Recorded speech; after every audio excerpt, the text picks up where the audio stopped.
Good morning guys. For today's ulam, magluluto ako ng Bicol Express. Yan, konting karne lang. Yan, bawang, sibuyas, luya, sili, at dalagyan kong talong. At ayan ang gata. Alright. Alright guys. Simulan na natin.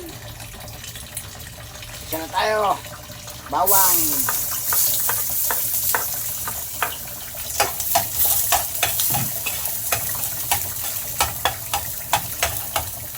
Sibuyas.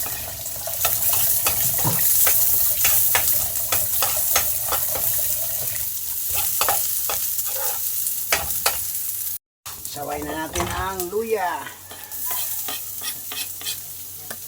Ayan.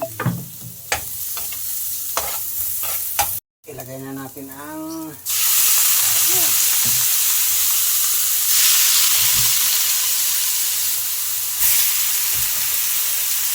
alright.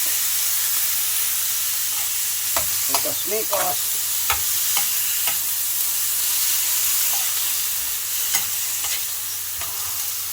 Tayong paminta para kumapit na yung lasa. Yan oh. Lagay ko na yung unang gata para lumambot. Yan.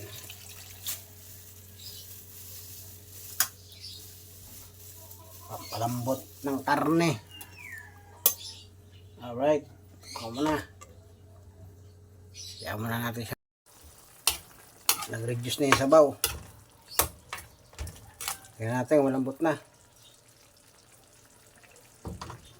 Medyo matigas pa.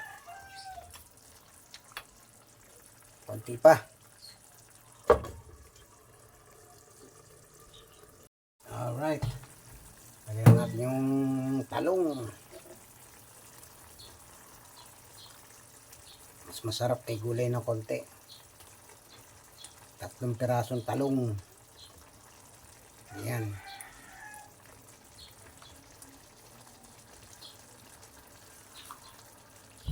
Alright. Tabama natin. Iko na rin pala itong siling green. Para magkaroon ng konting sipa. Alright.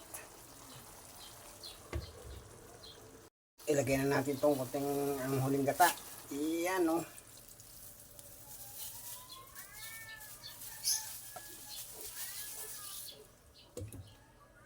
Alright. Ito na siya guys. Papak na to. Sarap oh.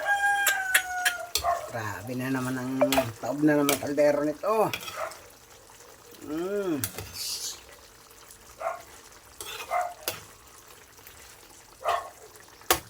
Yan eh oh.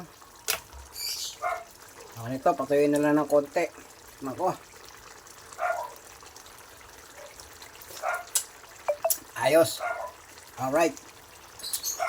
Ganito na mga lods. Bye bye. Thanks for watching.